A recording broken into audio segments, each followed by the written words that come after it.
Hello, and welcome to another episode of Haunted Indiana, Ghosts and Strange Phenomenon of the Hoosier State. Written by James A. Willis. Tonight's tale, Entombed in Concrete.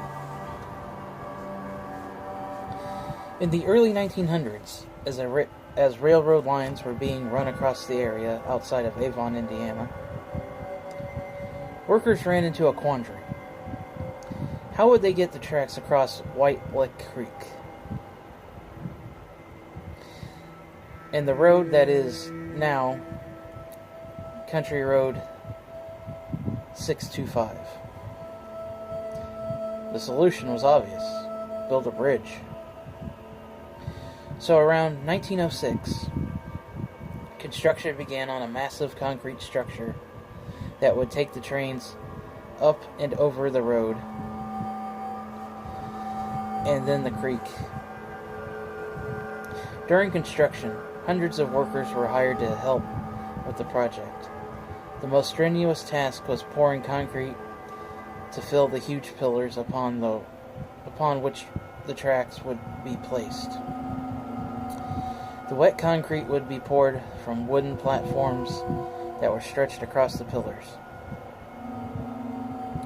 One day, a worker standing in one of the platforms was preparing to pour the next batch of concrete into a partly filled pillar when he lost his balance.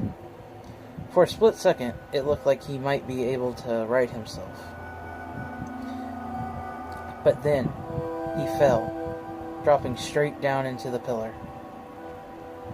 The worker screamed out for help as he tried to stay afloat in the quicksand-like wet cement.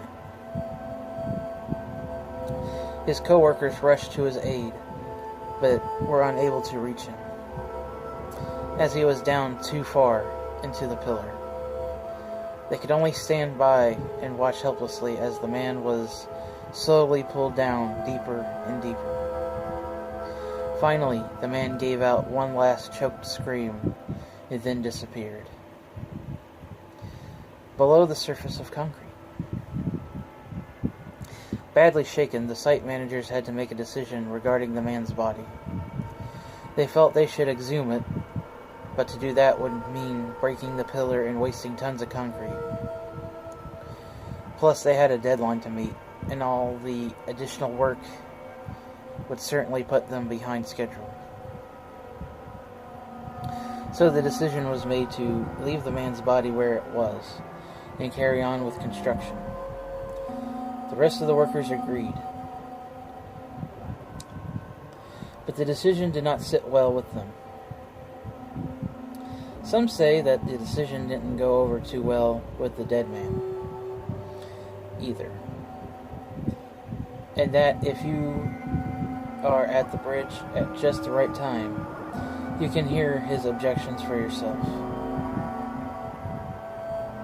For years now, people have heard all sorts of strange sounds coming from the concrete bridge. There are banging noises that sound like they're coming from inside the pillars, as if someone is trying desperately to get out. Most unsettling of all, however, are the disembodied screams that often echo through the area. Thank you again for joining me for this episode of Haunted Indiana. I have everything in the description box, and I would greatly appreciate it.